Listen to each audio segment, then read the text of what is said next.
Thank you. And I feel I've really set myself up here because it does sound really interesting, doesn't it? So I hope it is. But yeah, let's get into it. Yes, pollen to protocols. Now let's just talk a bit about me. So for anyone who hasn't met me before, my name is Caldwell, and I'm actually a content lead at Friendly Fishing. And so it's my job to sort of write and research about human-centric risk, obviously, because we do fishing. And it's a lot of fun. I come from a background in SEO and project management, and I started my career in cyber about 3 years ago. So I'm pretty much brand new, but I've been in the workforce for many years, and I was really, really surprised what I could bring with me from all my previous positions into cybersecurity. As we sort of heard in the last talk, it's and the discussion afterwards.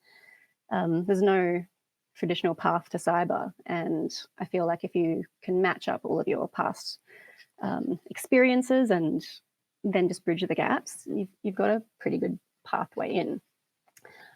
So today I'm going to talk about a bit of cyber risk through a diversity lens. And I know the word diversity can conjure up meanings about gender politics and things like that. And while that's really important in its own way, diversity also means simply just understanding the way people think, behave, and learn in different ways. And the cost of ignoring those different perspectives when looking at risk factors can outweigh the rapid adoption of a fairly generic solution in many cases. So, yeah, I'm going to be talking about urban planning for the first few minutes. Councils, state governments, and staff that carry out the plans for them tend to have a lot of red tape, countless meetings and advisories. So it's a bit unfair for me to say that it's a totalitarian decision and it was made without consultation. But I guess, I'll never know.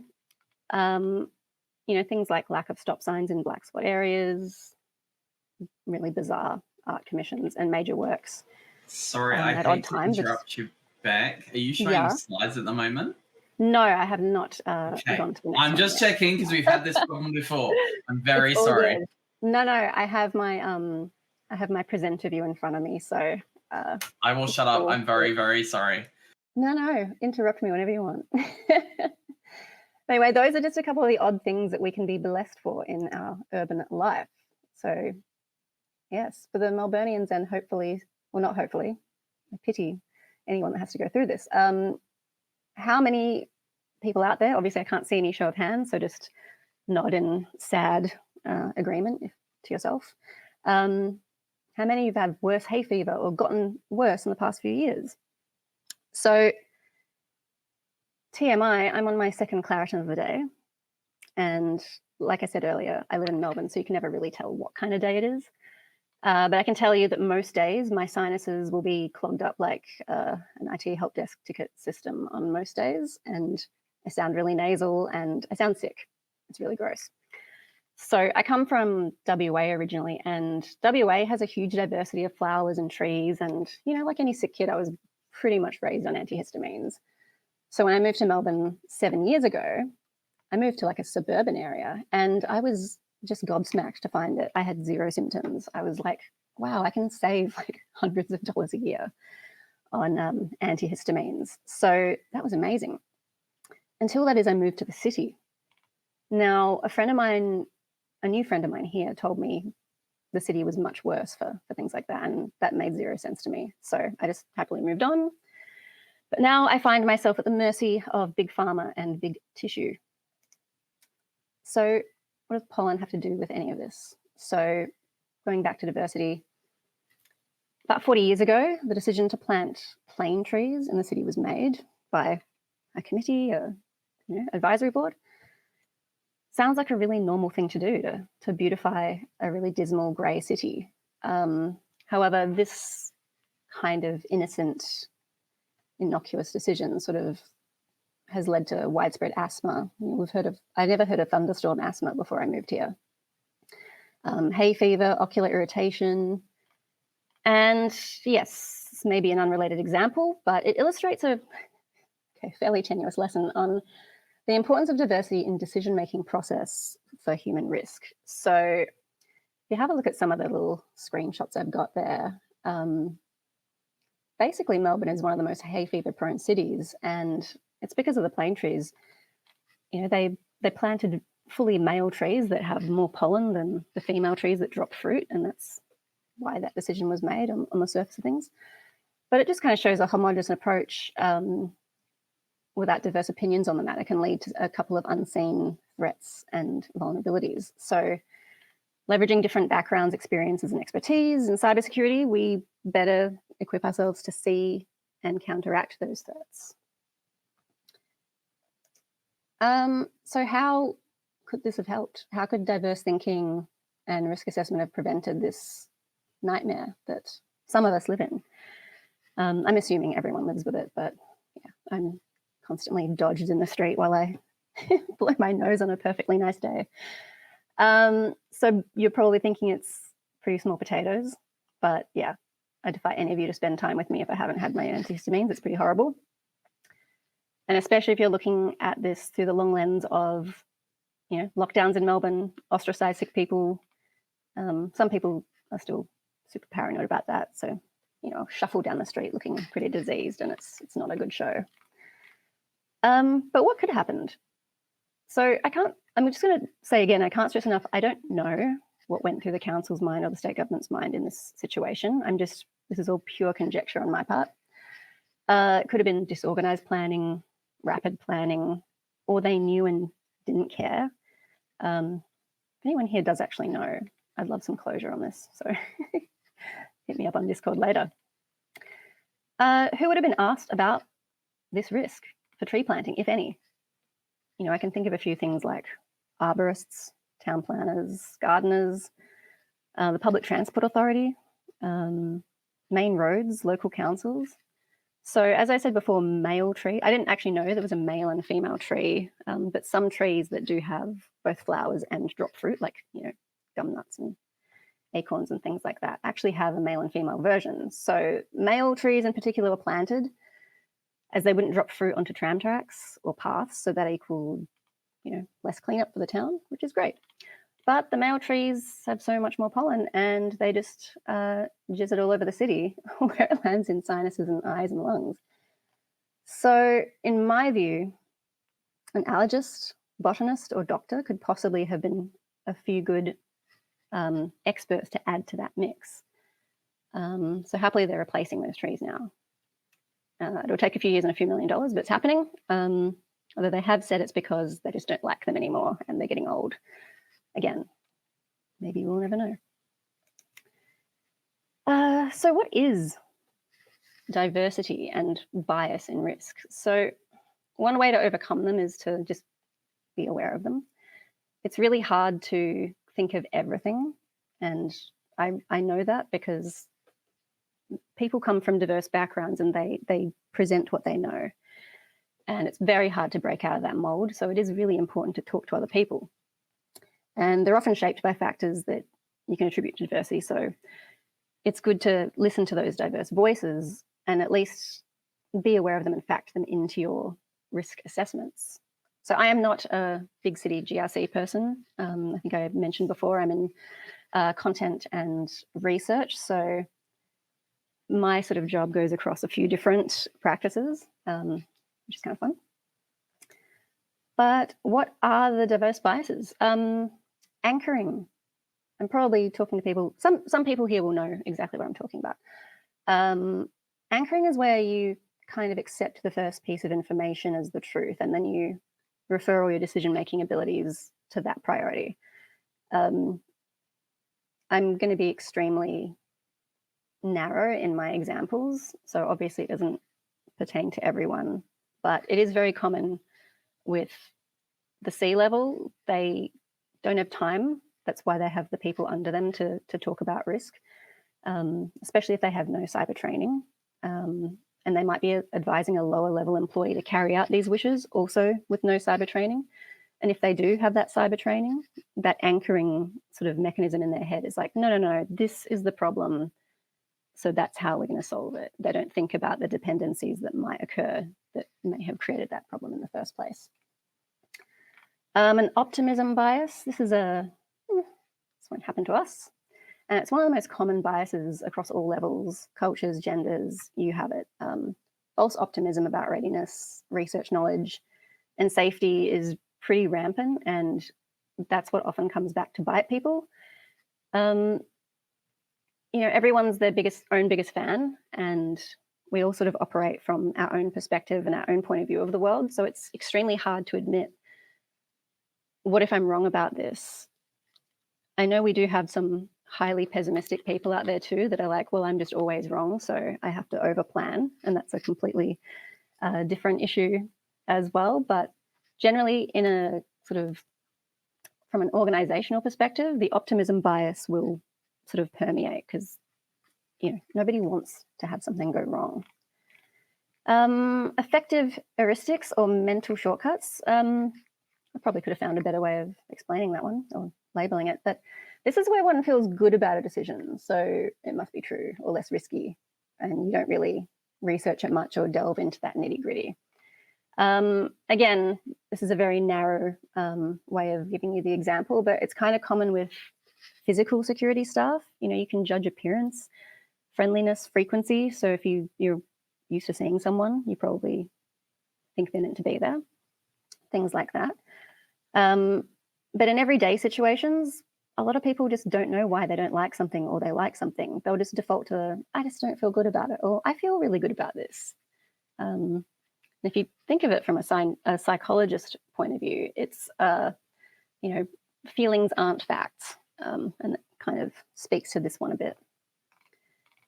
Confirmation bias. This is where you favor the information that conforms or fits in with a previously held belief. So something you might have been told by Aunt Mildred when you were 5, and you've just steadfastly believed it your whole life, only to suddenly be confronted with new information. Humans are not good at this at all. So you kind of seek out what sounds right to you, and that's why Twitter and fast social media can be a bit of a dumpster fire on that, because you're constantly seeking out what sounds good and sounds like something you already agree with. This can be common, when you're doing threat hunting. Something walks like a duck and quacks like you think it's a duck, but it could actually just be a goose with short legs or something. An authority bias. This one happens a lot in phishing, assuming something is correct or true because a person or source of authority is stating it is or asks for it.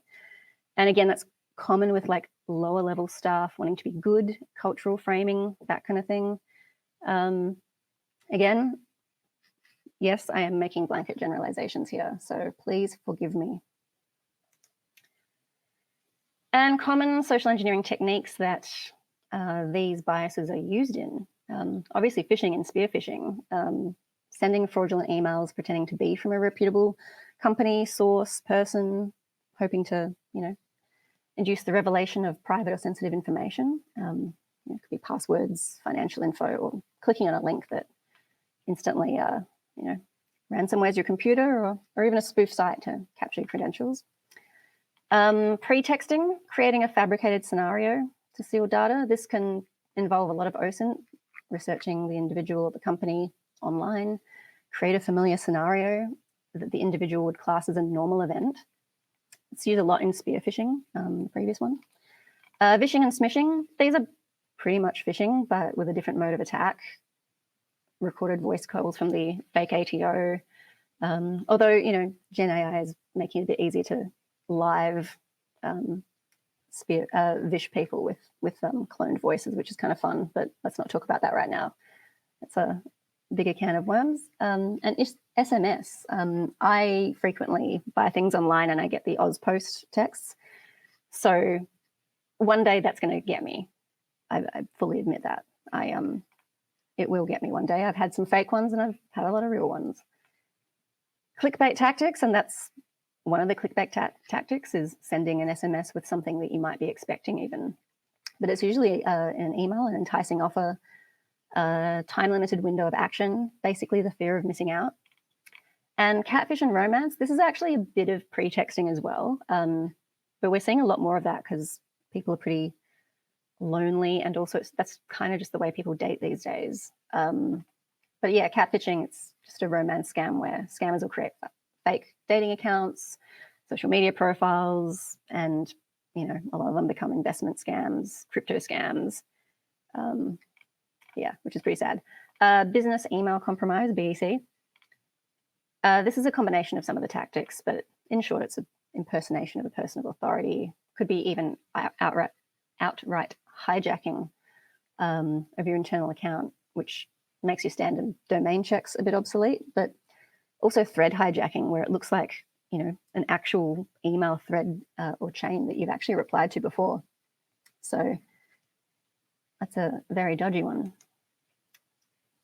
So getting to understand social engineering, obviously the awareness of what it all is can reduce the risk of data loss. And the main goal for social engineers is to trick individuals into breaking procedures. And if there isn't procedures, that can get a lot more tricky. So obviously from like where I stand, we look at security awareness training as basically something that has to underpin all of your technical stuff.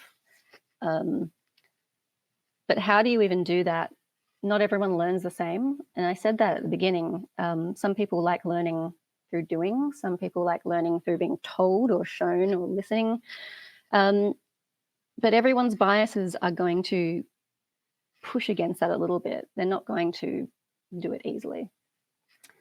So when I first signed up to ComfyCon, I do admit I hadn't actually attended one before. So I kind of hoped there would be a bit of interactiveness. So drop questions into Discord if you can, and I'll get to them when I can. But I was going to do like a fun game where, there were cards and buttons to press, but we're not going to do that now.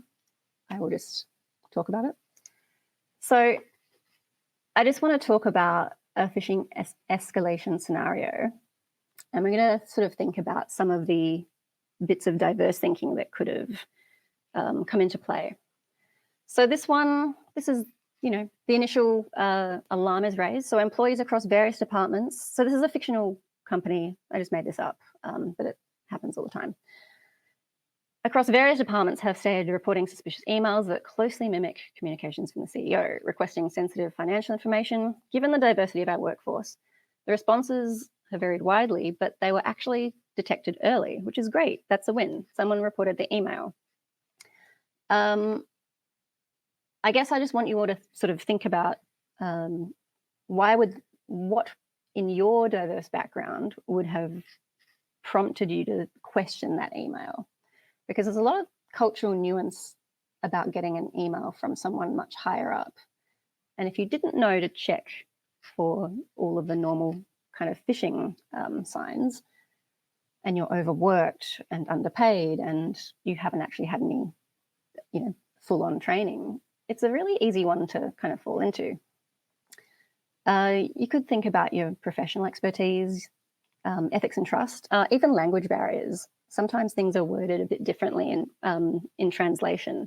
So if you're not an English first language speaker, that can be a bit of a difficult thing to get over. But I guess considering the diverse backgrounds of employees, just think about some of the unique insights or warning signs you think the people in this situation could have picked up on. So a couple of the things I thought of was generational. A lot of us are digital native. I'm actually not. I think I got my first mobile phone fairly early, but I didn't have full access to the internet until, I was in my first job kind of thing in my 20s. So if you're a digital native, you might be skeptical of emails asking for this information because you've grown up with it and you've grown up with bait and switches and, people ghosting you and anything like that. So even if it sounds legitimate, sometimes people check for subtle signs like tone. I think people who are digitally native can read tone in text and email a bit better than other people can, people who are a bit older maybe. And they might understand that there's a discrepancy in the email address, etc. Professional expertise. If you've come from an IT background, doesn't matter where you work, you might look for technical giveaways, such as the sender's email address, things like that. But if you're, like I said, if English is not your first language, you might have studied English to the degree that you will notice more grammatical errors because you are very perfect in the way you speak, whereas a native speaker might use shortcuts and contractions and slang. Something to watch out for. And also, and this is a funny one, you could also just have people that don't like the CEO and just didn't want to comply at all. So that's possibly a different issue. So yeah, card 2, why the near miss? So it turns out this company actually does have security awareness training, and a high-level executive who isn't digital native was about to authorize a significant financial transfer, but what stopped them at the last moment was a mismatch in the greeting, because he or she knew what to expect in that communication style. So that discrepancy prompted a phone call, which is good. If there's money involved, always make a phone call or go annoy someone at their desk and avert that disaster. So now we know a bit more about the phishing attempt. I guess we can reflect on some of the elements that led up to it being flagged, thinking about what we talked about before. So what are some of the subtle signs or elements that might cause you to question that legitimacy? I think things like culturally, level of position and age is a really good one. Obviously, this is a high-level executive, so he is not digitally native and probably knows the CEO quite well, and that was what pegged it for him. But if you're from a culture that, reveres authority, and that's where we talk about that authority bias, you might not want to disobey a CEO, and you might panic, and you might think, okay, I'm going to get in the good books if I get this done quickly. Things like that. But I guess on the same token, you might also not expect to ever even get an email from someone on that level in the first place. So it's just something to think about with experience as well, different industry experience, different, if you've worked in hospitality, for example, it's not unusual for the big boss to talk to everyone in the venue, whereas if you work in a bank and the CEO emails you, it is entirely unlikely that that would occur.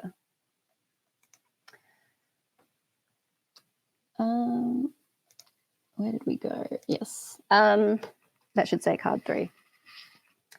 So yes, we've now found another piece of the puzzle, and that is that the messages were crafted using social media profile information. So that's looking at the digital footprint of an employee. And if you've ever done open source intelligence or, capture the flags and things like that and had to research things, you know that there's a wealth of information out there online. So this employee was actually just really enthusiastic about their work and often shared updates and project milestones. So a lot of us are being told these days to share on LinkedIn, things like that, to get visibility for our companies.